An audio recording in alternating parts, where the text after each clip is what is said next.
Assalamualaikum warahmatullahi wabarakatuh. Waalaikumsalam warahmatullahi wabarakatuh. Alhamdulillahilladzi an'ama alaina wa hadana ila dinil Islam. Asyhadu an la ilaha illallah wahdahu la syarikalah wa asyhadu anna sayyidana Muhammadan abduhu wa rasuluhu la nabiyya ba'dah. Allahumma shalli wa sallim ala sayyidina Muhammadin miftahi babi rahmatillah adada ma fi ilmillah salatan wa salaman daimaini bidawami mulkillah wa ala alihi wa sahbihi wa mawalah amma ba'du. Faqad qala Allah subhanahu wa ta'ala fi al-Qur'anil Karim, a'udzu billahi minasy syaithanir rajim, bismillahirrahmanirrahim. Kullu nafsin dha'iqatul maut wa innama tuwaffawna ujurakum yawmal qiyamah. Faman zuhziha 'anil nari wa udkhila jannata faqad faz wa mal hayatud dunya illa mata'ul ghurur. Wa qala an-nabiyyu sallallahu alaihi wasallam yasba'ul mayyita salasun ahluhu wa maluhu wa amaluhu bayarji husnani wa yabqa wahid yarji'u ahluhu wa maluhu wa yabqa amaluhu. Sadaqallahul azim wa sadaqa rasuluhul habibul karim wa nahnu ala dzalika minasyahidin wasyakirin walhamdulillahi rabbil alamin. Yang saya hormati dan yang saya muliakan segenap kesepuhan handaitulan tokoh masyarakat Taman Cikande, terutama RT 8. Dalam hal ini yang saya hormati Bapak RT dan jajarannya, yang saya hormati Bapak Ustadz Maskun, yang saya hormati Sohibul Musibah keluarga besar almarhumah wal maghfur laha Bu Cahya binti Abu Salib. Semoga beliau yang ditahlil pada malam hari ini, malam yang pertama, mendapatkan ampunan Allah Subhanahu wa taala. Amin. Diterima amal ibadahnya, dilapangkan alam kuburnya. Amin. Mudah-mudahan wafatnya husnul khatimah. Amin. Amin ya rabbal alamin. Serta keluarga yang ditinggalkan mudah-mudahan diberikan ketabahan dan kesabaran. Amin ya rabbal alamin. Ibu bapak rahimakumullah, pada malam ini pengajian kita tetap berjalan meskipun tempatnya berbeda. Karena pada hakikatnya majelis ilmu itu tidak terpaut pada suatu tempat. Majelis ilmu itu di mana kita mengaji, itulah majelis ilmu. Baik itu di rumah, di balai RT, di gang, lapangan, semuanya kalau dipakai ngaji disebut dengan majelis ilmu. Dan keutamaan tempat yang dipakai majelis ilmu adalah menjadi taman surga Allah. Ini sangat luar biasa ya. Jadi malam ini rumah ini menjadi taman surga karena dijadikan tempat menuntut ilmu untuk malam ini. Hadirin hadirat sekalian rahimakumullah. Kematian merupakan suatu hal yang tidak diragukan. Setiap insan yang bernyawa pasti akan merasakan kematian. Yang jadi problem adalah kehidupan setelah kematian. Hal yang sangat mengkhawatirkan, hal yang sangat menakutkan, mencemaskan tentang bagaimana kondisi kita setelah nanti berpindah ke alam barzakh. Nah, oleh karena itu Allah Subhanahu wa taala sudah memberikan petunjuk kepada kita.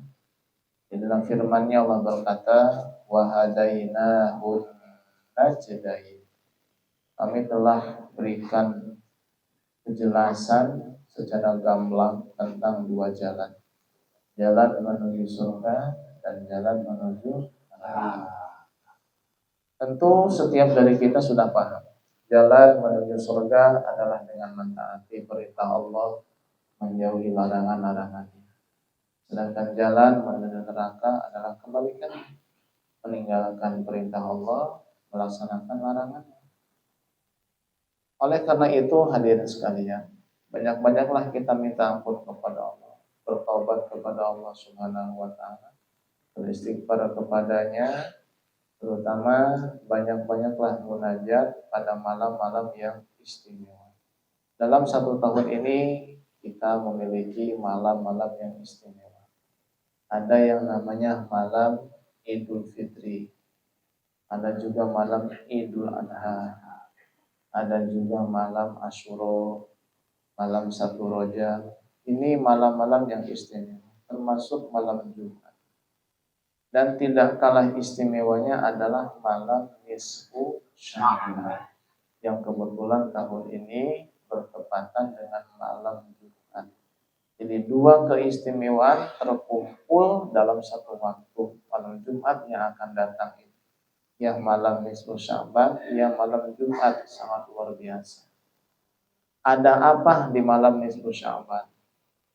Para ulama mengatakan bahwa di malam nisfu Sya'ban, pertama, malaikat melaporkan catatan amal kita selama setahun. Apa yang kita kerjakan, apa yang kita ucapkan, semuanya tersusun dan tercatat rapi, dan itu akan dilaporkan oleh malaikat kepada Allah Subhanahu wa taala. Nah, yang kedua, di malam nisfu Sya'ban Allah Subhanahu wa taala menentukan nasib setiap hambanya. Mulai dari urusan rezeki, kemudian bahagia atau celaka, amalnya soleh atau tidak, dan termasuk ajal. Bahkan dikatakan dalam salah satu kitab tersebut, ya, yang saya ingat adalah kitab Kanzun Najah Wasurur, dikatakan bahwa Allah Subhanahu wa taala menyuruh malaikat pencabut nyawa untuk mencatat nama-nama orang yang akan meninggal tahun depan. Ini siap-siap tuh ya, yang nama tercatat nanti hati-hati itu. Ya, cuman kan kita tidak tahu. Siapa yang tahu? Kita tidak tahu.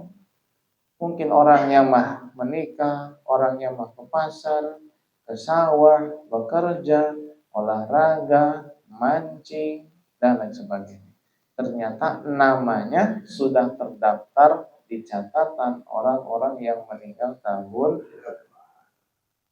Nah, oleh karena itu, kata para ulama, sebaiknya di malam nisfu Sya'ban kita berdoa dengan diawali membaca surat Yasin 3 kali. Yasin, berdoa, Yasin lagi, berdoa lagi, Yasin lagi, berdoa lagi. Dengan harapan apa? Dengan harapan ya nasib yang jelek itu dirubah sama Allah.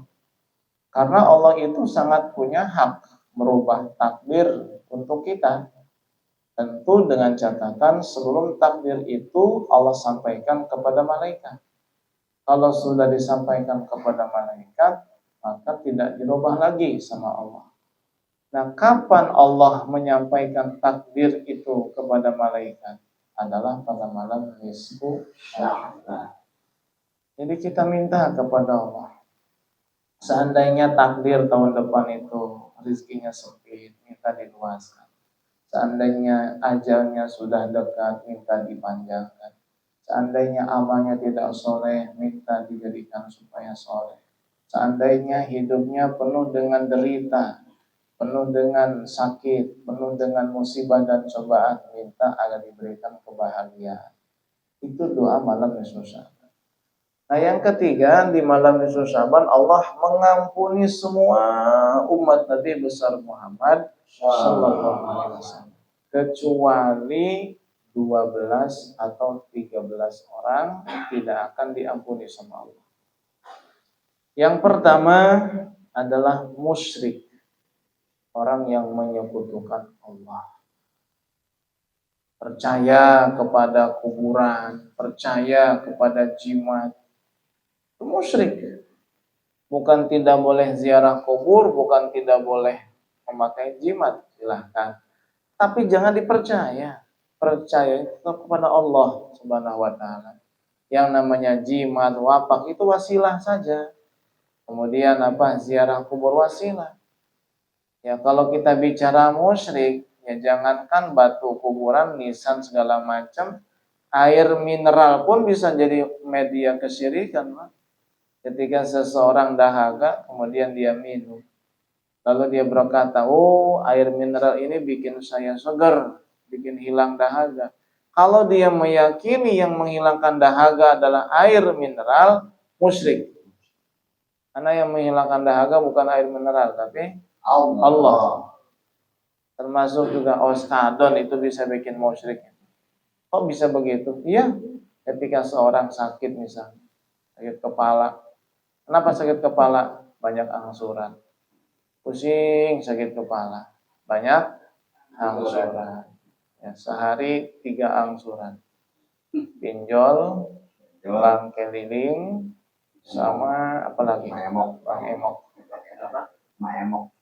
Bank emok. Baru dengar ya? Di kampung-kampung mah ada banyak bank emok, bank mekar, bank melati, sama bank toyib.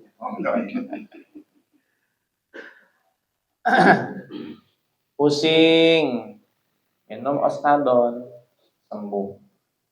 Oh, oskadon ternyata manjur, bisa menghilangkan sakit kepala. Musyrik. Karena yang menghilangkan sakit kepala apa? Allah, bukan oskadon. Oskadon hanya wasilah, perantara saja. Jadi kalau mencontohkan syirik itu ke kuburan atau ke jimat, jauh ya. Media yang kecil pun bisa menjadi kesyirikan. Karena pada hakikatnya yang berbuat sesuatu itu hanya Allah. Mendatangkan manfaat, menghilangkan penyakit dan madarat hanya Allah. Itu yang pertama, musyrik. Yang kedua adalah musyahid. Apa itu musyahid? Orang yang di dalam hatinya ada unek-unek jelek kepada muslim yang lain. Benci, dendam, gak suka, ya, amarah, menyimpan niat buruk kepada orang lain sesama muslim. Ini musyahid. Jangankan kepada tetangga, kepada saudara, kepada orang yang kita nggak kenal pun, selama dia muslim, jangan menaruh dendam dan kebencian di dalam hati. Biarkan orang lain nggak suka sama kita, yang penting kita tetap baik-baik saja. Makanya hati ini jangan sembarangan. Kalau hati sudah tersakiti, hendak kemana obat dicari. Bahkan sampai mati tidak akan pernah hilang dan pergi. Kata-kata hari ini. Sakit hati, ya Allah. Ya, apalagi hati seorang wanita sekali pecah sulit untuk diperbaiki. Anda punya salah sekali dan menyakiti hati mereka. Setiap berantem pasti diungkit-ungkit. Itu wanita di Amerika ya, bukan di Taman Cikande, bukan. Jangan menyimpan dendam kepada suami, kepada istri. Jangan, musyahid. Kemudian yang ketiga, karena banyaknya jumlahnya. Yang ketiga adalah akilur riba. Orang yang memakan hasil riba, menggunakan riba. Jadi kalau kita bicara riba, kayaknya kena semua. Ya, maaf saya tidak menyinggung pihak mana. Saya tidak benci kepada siapapun. Ini amanah. Ini ilmu yang saya harus sampaikan kepada semua yang bisa saya sampaikan. Bahwa riba itu sekarang sudah merambah kepada semua lini, kepada semua generasi. Mulai dari pinjaman online, bank keliling, bank konvensional, semuanya. Bahkan pengen punya HP baru, cukup dengan KTP, kredit. Apakah itu tidak riba? Sebetulnya kalau kita bicara kredit saja ya tidak riba. Tapi yang bikin riba itu adalah pinjaman uangnya, pencairan dananya. Lain halnya kalau saya butuh barang, butuh HP, saya bilang sama teman saya, Pak, saya butuh HP. Merek apa? iPhone 15 Pro Max. Apa Paramec? Paramec. iPhone 15. Waduh, mahal. Ya mahal. Uangnya punya? Enggak punya. Cashnya berapa? 25 juta. Tapi saya mau kredit. Ya udah, ada teman saya, nanti saya belikan ya. Beli itu dia teman saya tuh. iPhone 15 Pro Max 25 juta misalnya. Dia jual ke saya 30 juta. Tapi nyicil sebulannya 800.000. Itu riba? Bukan. Kenapa? Karena transaksi saya dengan langsung yang punya HP. Transaksi jual beli barang, bukan hutang uang. Nah beda kalau kita misalnya utang kredit handphone, kredit mobil, kredit motor, itu kan transaksinya adalah hutang piutang pencairan dana bank ke kita. Bukan pihak bank membeli mobil dulu lalu dijual kepada kita, tapi langsung pencairan dana, misalnya 200 juta begitu ya, kita cicil selama 3 tahun ternyata 280 juta kelebihannya. Itu ribanya di situ. Karena transaksi bukan transaksi jual beli barang dengan pihak bank, transaksi hutang piutang pencairan dana. Itu yang menyebabkan haram. Pokoknya setiap hutang piutang ya yang mendatangkan manfaat itu adalah riba. Ya ini jangan marah sama saya ya. Ya, yang ngerasa ya tinggal tunduk aja lah. Jangan lunasin. Ini sebatas ilmu. Sebatas ilmu. Ya amalkan, kalau sudah terlanjur tinggal sesali dan tobat. Kalau sudah lunas stop, jangan lagi. Kadang-kadang ada orang bilang begini, Ustadz nggak punya hutang kerja nggak semangat katanya. Ya jangan begitu prinsipnya. Ya mending kita nggak punya hutang asal banyak duit begitu. Benar ya? Mending nggak punya hutang asal banyak duit. Cocok begitu. Jadi orang yang memakan riba itu tidak akan mendapat ampunan Allah. Pantasan kita nih sering maksiat, meninggalkan taat, malas ibadah. Ternyata ada makanan yang tidak halal masuk ke dalam tubuh kita secara tidak disengaja. Di dalam kitab Wasiatul Mustafa dikatakan bahwa orang yang memakan makanan yang haram atau syubhat itu akan malas ibadah. Malas. Jadi kalau ada yang bertanya, Ustaz kenapa sih ini kok saya malas amat ibadah ya? Apa sih sebabnya? Jawabannya sekarang sudah tahu. Adalah ada makanan, minuman, pakaian, tempat tinggal yang haram, baik sengaja atau tidak disengaja, yang kita makan, yang kita kenakan, yang kita tinggal. Nah ini, itu jawabannya. Ada yang haram, sengaja atau tidak disengaja. Kemudian yang keempat adalah mudminul khamri, orang yang suka minum khamr, minum minuman keras. Apa minuman keras? Es krim? Bukan. Air aki? Bukan. Arak yang memabukkan. Zaman sekarang kan Masya Allah itu dianggap hal yang biasa. Gara-gara sebotol minuman dia jalan sempoyongan. Hobi anak muda sekarang yang penting botol katanya. Apa kelanjutannya tuh?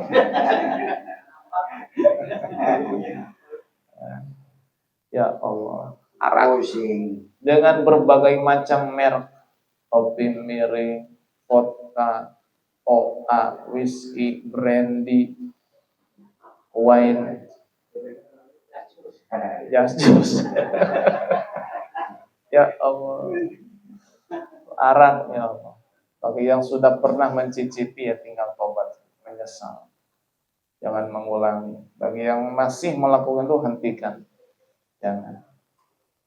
Al-khamru umul khaba'is, arak adalah induknya kejahatan. Segala jenis kejahatan pasti diawali dengan khamr. Mau begal, mabuk dulu. Mau maling, mabuk dulu. Ingin memperkosa, mabuk dulu. Biar apa? Biar berani. Biar berani. Makanya induknya kejahatan adalah khamr. Makanya kenapa sih ada ulama yang mengharamkan alat musik kayak gitar segala macam? Karena hal yang demikian itu identik dengan khamr zaman dulu.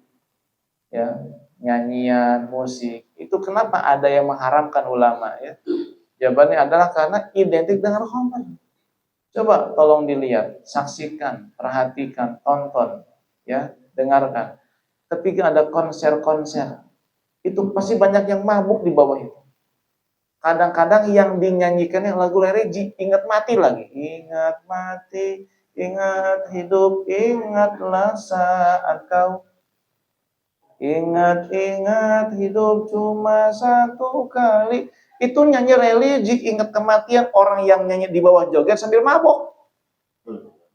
Ada itu videonya tuh anak-anak muda itu. Ya Allah. Artinya kan kenapa sih ulama baik mengharamkan? Karena identik dengan mabuk yang namanya musik itu. Saya kan lagu religi tapi kok mabuk. Zaman dulu zamannya Roma Irama. Ya. Joget di panggung, yang di bawah pada mabok. Menyanyi religi nada dan dakwah, tapi di bawahnya pada mabok. Joget-joget di dalam. Ya Allah. Khamar tinggalkan itu. Sejauh mungkin tinggalkan. Selanjutnya yang kelima adalah zanin, para pelaku zina. Wanita-wanita nakal, laki-laki itu gigolo ya, perempuan itu butterfly, kupu-kupu malang, itu pelaku zina. Nauzubillah min dzalik.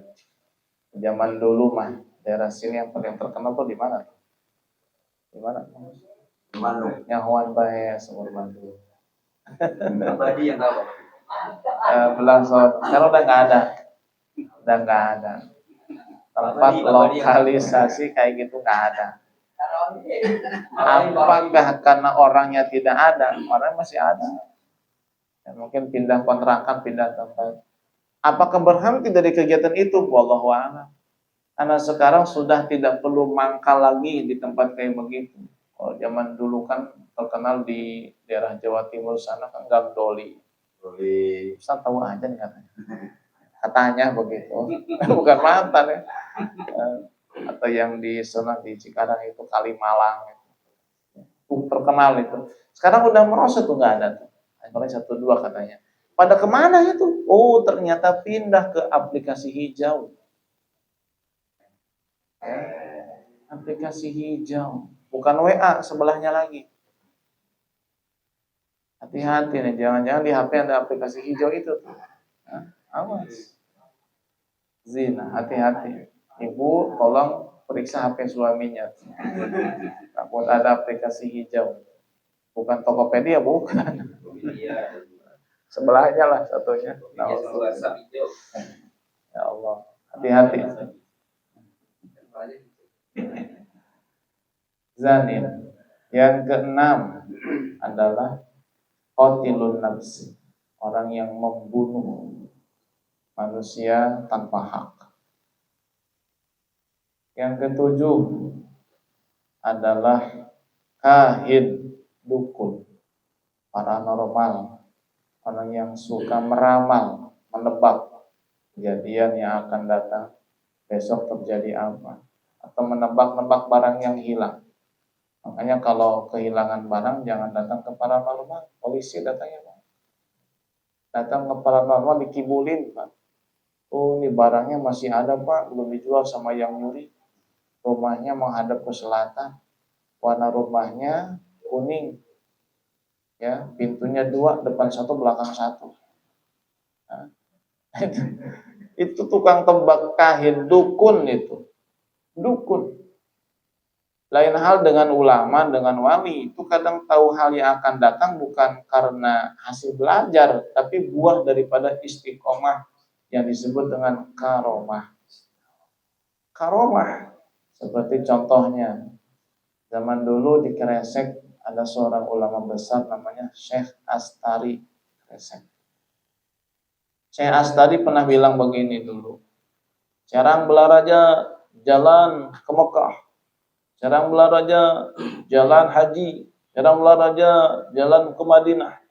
Orang zaman dulu mana paham. Jarang belaraja mah jalan ke Pandeglang, jalan ke Tangerang. Masa iya jalan ke Mekah? Gak paham. Dulu di sini nggak ada pabrik, nggak ada perusahaan, sepi, sawah, kebun, Pak. Kampung saya namanya Kampung Dukuh, banyak pohon dukuh dulu itu. Zaman saya kecil itu masih rindang, ya masih banyak pohon-pohon besar itu. Banyak pohon-pohon besar, pohon bambu segala macam, pohon kirai, banyak. Sekarang udah pada habis, ya. sama perumahan, sama perusahaan. Zaman saya kecil dulu jalan ke Serang itu ya masih plong, belum ada apa-apa. Nah sekarang sudah banyak. Ternyata memang Serang Belaraja itu banyak berdiri perusahaan. Jadi tanah-tanah warga dibeli sama pihak perusahaan. Kena gusuran, uangnya buat berangkat haji. Itu kan tahu apa yang akan datang. Tapi bukan dukun itu. Sebab itu adalah buah daripada istiqomah yang disebut dengan karomah. Bedanya kalau tebakan dukun itu hasil belajar. Kalau karomah tidak melalui belajar. Itu buah daripada keistiqomahan. Nah kita pun sama kalau istiqomah terus. Bukan istiqomah yang di belakang ya. Sekolah itu mah. Istiqomah terus ibadah sama Allah. Rajin, tulus, nanti akan dikasih sama Allah. Namanya ma'unah kalau kita mah. Kasih ma'unah. Tiba-tiba ada firasat besok bakal seperti apa. Ya. Tuh. Kadang-kadang ada tuh. Ya, salah satu rekan kami. Itu nggak biasa sebelum tidur buka jendela. Nggak biasa. Nggak biasa. Pokoknya ya tidur aja. Malam nggak pernah ngintip keluar biasa. Kok kenapa malam itu sebelum tidur dia malah ngintip keluar buka jendela? Secara tiba-tiba ada ular depan rumahnya. Itu kayak firasat begitu, kayak ada sesuatu tapi nggak paham apa itu. Itu buah daripada ya kayak macam amal, soleh, wirid, zikir kayak begitu. Ya, nggak biasanya kok tiba-tiba buka jendela malam itu ada ular depan rumahnya, ketahuan.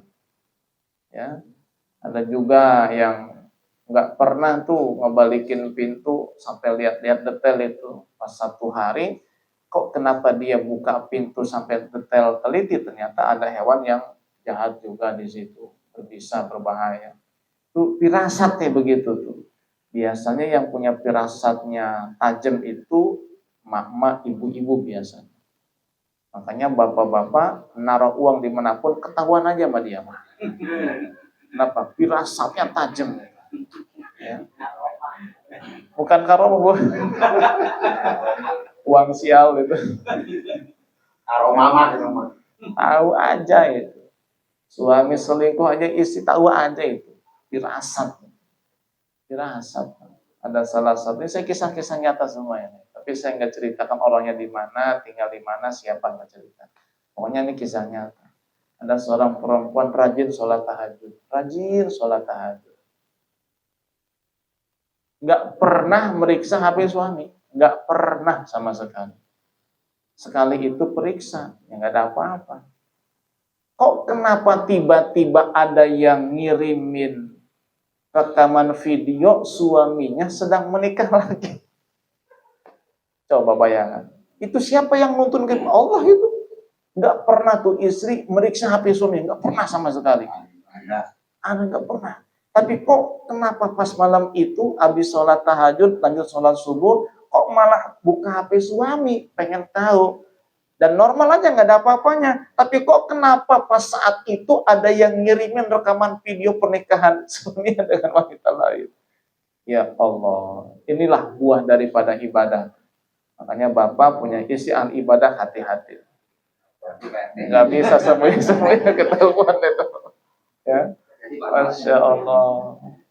Buah ibadah itu bukan dukun kayak begitu. Itu karomah, kemuliaan, ma'unah, firasat dari Allah.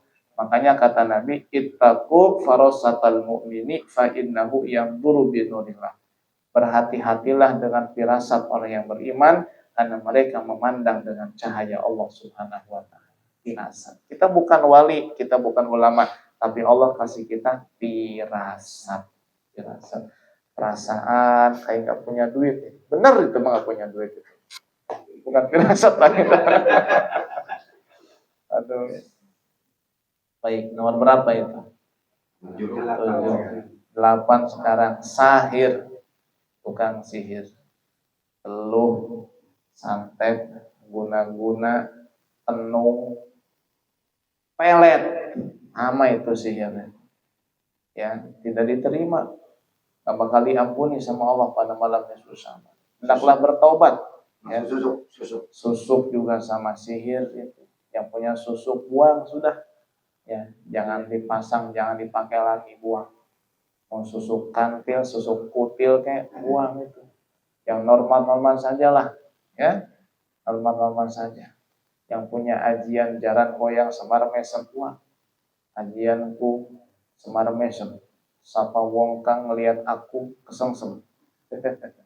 Ya, atau punya sima aing, sima mau. Waduh.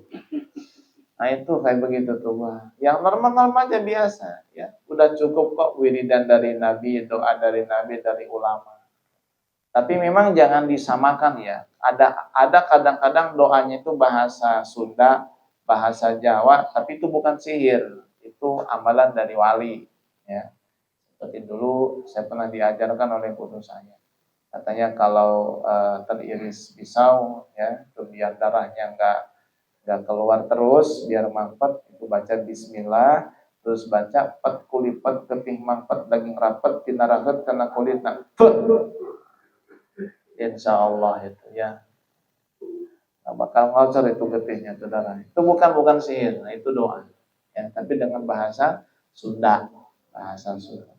Ada kan bahasa Jawa juga ya, ada ya, kayak Syekh Dalhar itu banyak doa yang bahasa Jawa itu.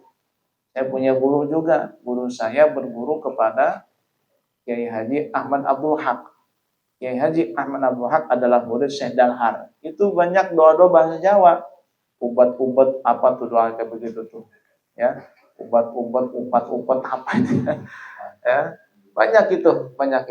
Bahkan ada bukunya juga kitab Silahul Mukmin, senjata orang beriman doa. Tapi sini banyak kan doa bahasa Jawa. Karena memang saya dapat informasi juga ya dari beberapa orang soleh begitu. Nabi Khidir tuh kalau ngasih ijazah kepada wali, maka dikasihlah doa dan ijazah dengan bahasa daerah wali tersebut. Kalau ketemu dengan wali Jawa, berarti ngasih doanya pakai bahasa Jawa. Kalau ketemu dengan wali Medan, maka ngasih pakai bahasa Medan. Ya, Batak ya. Kalau ketemu dengan orang wali Manado dikasih dengan bahasa Manado. Begitu. Ketemu dengan orang Maroko, Maghrib dikasih doa dengan bahasa Maroko, Maghrib. Begitu seterusnya. Ya. Bertemu dengan wali misalnya dari Persia dikasih doa dengan bahasa Persia. Ya. Bertemu dengan wali yang berbahasa Suryani dikasih doa dengan bahasa Suryani, bahasa Ibrani. Ya, itu sesuai dengan bahasa wali-wali tersebut dan itu ijazah dari langsung Nabi Khidir alaihi salam. Itu tidak termasuk sihir, itu doa munajat kepada Allah Subhanahu wa taala. Yang sihir itu ya yang maknanya kadang nggak jelas, nggak ketahuan. Ini baca ini artinya apa nih nggak ketahuan. Kayak bahasa-bahasa simbol begitu ya. Hati-hati yang punya sihir dibuang, jangan dipakai. Mungkin peninggalan orang tua dulu. Ya zaman dulu kan mungkin pakai sihir itu untuk melawan Belanda. Sekarang kan udah nggak ada lawan nih. Ya, lawan kita siapa? Nggak ada, Belanda sudah. Ya, lawan kita yang malas bodoh itu lawan kita tuh. Ya. Selanjutnya yang ke-9, ya, yang tidak mendapat ampunan adalah musawwir. Orang yang suka melukis makhluk yang bernyawa atau membuat patung-patung yang bernyawa. Seperti patung hewan atau manusia. Makanya kalau kita punya keahlian atau anak kita punya bakat dalam seni lukis, tolong arahkan melukis bukan yang bernyawa ya. Melukis misalnya pegunungan, pohon, lautan, bumi, langit, dan sebagainya. Hindari yang bernyawa. Atau kalau memang harus yang bernyawa, usahakan jangan utuh. Mungkin dari dada sampai atas saja. Atau mungkin dari leher sampai kaki nggak ada kepalanya. Ya itu kan nggak utuh. Artinya begini nggak utuh itu. Seandainya dikasih ruh, itu nggak bakal hidup. Kenapa? Karena nggak utuh. Kayak misalnya bikin lukisan manusia, tapi palanya buntu nggak ada. Itu kalaupun dikasih ruh nggak bakal bisa hidup. Kenapa? Nggak ada kepalanya. Atau mungkin ngelukis dari dada sampai kepala, dada ke bawah nggak ada. Itu sekalipun dikasih ruh nggak bakal hidup. Kenapa? Karena cuma dada ke atas doang. Nah itu baru boleh tuh nggak apa-apa. Kayak misalnya sama kita juga punya patung di rumah itu patung-patung buang itu. Ya kalau perlu ya kalau sayang dibuang ya patahin aja palanya begitu. biar nggak utuh. Kenapa? Karena patung dan makhluk yang bernyawa yang dilukis itu menghalangi malaikat masuk ke dalam rumah. Malaikat tidak masuk, yang masuk apa? Setan. Gitu ya. Yang ke-10 nih adalah usyar. Siapa usyar? Yang suka mungutin seperpuluh dari para pedagang.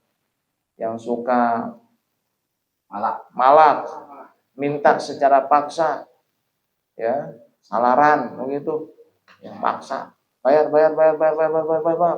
Yang suka nyetopin sopir truk di jalan itu usyar itu, ya, itu nggak dapat ampunan dari Allah.